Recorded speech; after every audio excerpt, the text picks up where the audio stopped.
justice. Justice. We want justice. Justice. We want justice. Justice. অবিলম্বে ধর্ষকদের গ্রেফতার করতে হবে।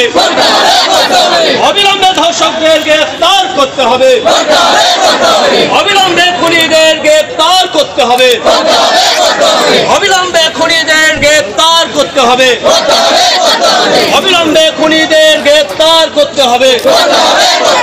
এখনো পর্যন্ত ধর্ষণকারী গ্রেফতার হলো না কেন? স্থানীয় প্রশাসন জবাব দাও। এখনো পর্যন্ত ধর্ষণকারী গ্রেফতার হলো না কেন? अच्छा जहाँ टाइम ना घटना तो घटाव लेना उना मुहूर्त तो इन दो बर्धमान हॉस्पिटल की तहे लेना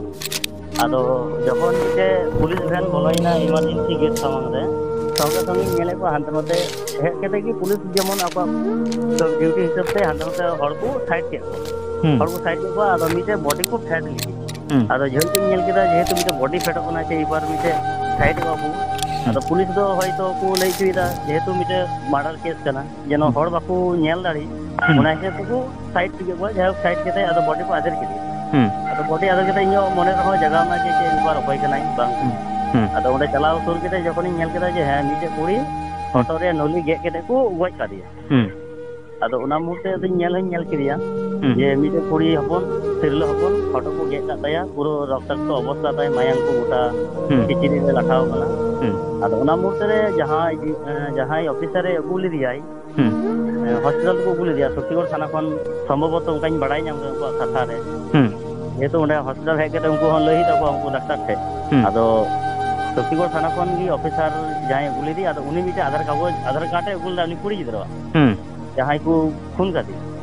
आदो उनारे जखन नेल किदा सेñ आंजम किदा साइड खय जे नुई दो सांताल कुड़ी कनाय ᱧᱩᱛᱩᱢ ᱫᱚ ᱵᱟᱝ ᱢᱟᱛᱟᱭ प्रियंका हांसदा आई बाबा ᱧᱩᱛᱩᱢ ᱫᱚ ᱦᱩᱭᱩᱜ ᱠᱟᱱᱟ सुकांत हांसदा आदो उना कथा आंजम केते ᱤᱧ ᱦᱚᱸ आबार थोड़ा गान इन माने मनोयोगिता इन बढ़ावा दे जे अब सांताल कुड़ी नुका घटना घटावना उना मुहूर्त रे अब जहां जखन इन नेल केदा दो निये दो शक्तिगढ़ थाना एरिया ᱧᱚᱜ रे पड़ाग कना हाई रोड आड़ी से आदो उना इयते ओंडे अबुआ मिटे जहां बर्धमान जिला जाहिर मेना बर्धमान जिला जाहिर रन की आबुरेन मिटे परिचित मिनाय गंगालदा कांटेक्ट किदिया जे नुका नुका व्यापार मिटे खबर इन आंजम किदा हॉस्पिटल इन तहेलना तो गंगालदा साथे कांटेक्ट केते उनी हय लेदा जे हां तीन दो बर्धमान मुलुक साथे गलमारा मेना तले बर्धमान मुलुक दुई साथे आदो इन ताले भागी नापाय कथा कना ताले बर्धमान दुई रे घटना कान गया जेतु बर्धमान मुलुक दुई रे घटना कना ताले आपे ओंडे गलमारा पे निये विषय निये तबे सांताल कुड़ी कनाय गoj कादिया को फोटो रे नली को जे केते को गoj करे संभवत धर्षण प्लस खून हुई रे संभवत इन अनुमानिक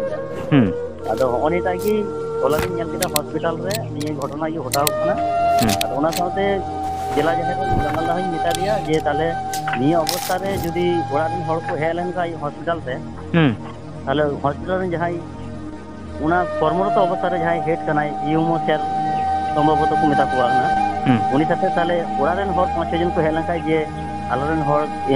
ताले गतयन ताले से चेलका केते होई कना संभवत आले होले मनेदा जे रेप केते खून हुई कना ताले निये टुकु आमा भाबे ऑल में तापर गपा पोस्टमार्टम जा बुझा जे उना गलमाराव पर उना सेफ्टी नेदा जे आबार ताले बाइक कोते होक से गाड़ी कोते होक आबार बर्धमान थाना बन चलाव को जे नुका नुका घटना घटाव कना आमा एरिया रे बोला संभवत बांग बुझो कान जे इन हई अनुमानी मने तो बसे बर्धमान थाना कान गया निदे पर घटना जेतो शक्तिगढ़ थाना से बर्धमान थाना उना तालामाला ᱧᱚᱜ रे होई कान थे तो आदो उना को लेला आदो उना मुहूर्त रे होयतो जतो टेंशन को थेलन थे आदो होला हबी तो हे तो बांग होइना ताले नियो केस दो आरो मोटा मोटी बुन जड़ालो दारे के जे थाना रे आईसीटी बुन चलाल के संगे संगे 10-12 जन 15 जन जे नोयनी घटना घटावना ताले निये आम चेम चिंता ना निंदा की बुन चलाल का ताले बड़ बाबू है बुझो के जे बांग अबु निये चितान रे अबुआ इया मेना तबुना आदो होला दो जाय बांग होइना आदो तिहिन हा चे को चिका हुई कान तबुना अबुरन गोटा की खबर को नाम का तबुना बर्धमान 2 नंबर मुलुक पारगाना साथे बर्धमान जिला जाहिर थाना को की खबर हुई कना खबर हताव हुई कना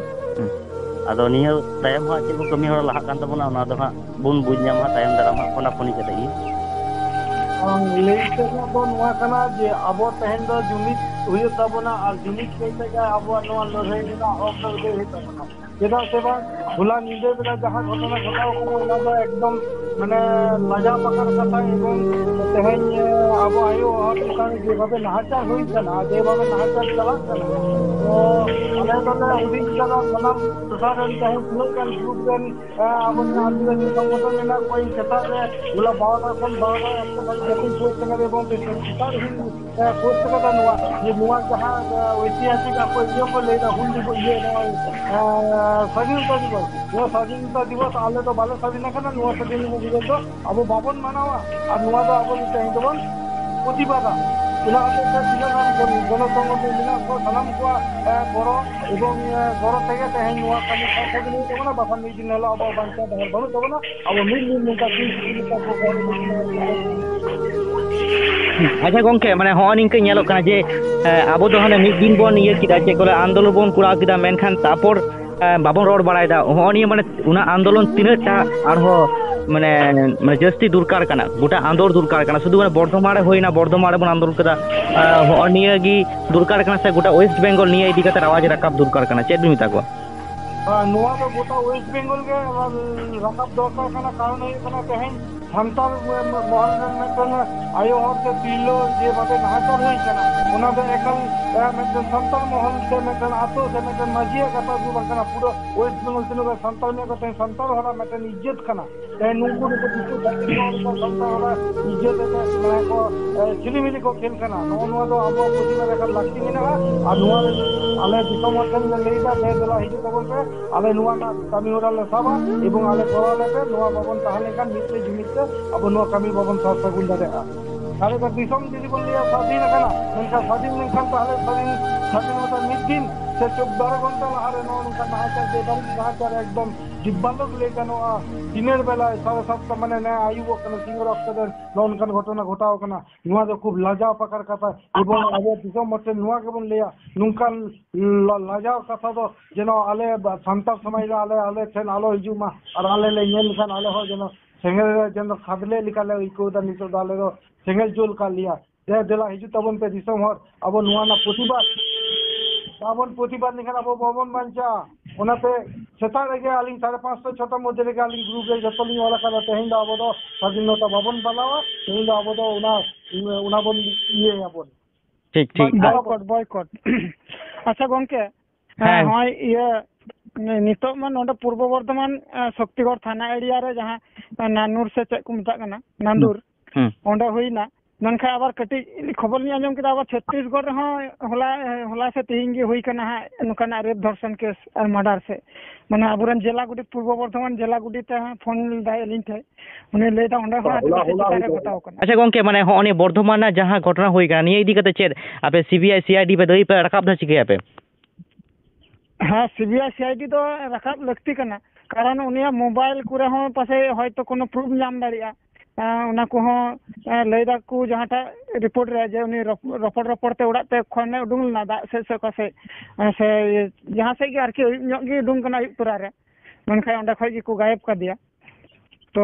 जहाँटा बुझे कना जे अडी सहीन दो बांग आकु उड़ा खन पासे ओय कोय 100-200 किलोमीटर सहीन को देउ का दिया सहीन दो बांग 100-200 मीटर उनका होया जाय सोरगी हां हां ठीक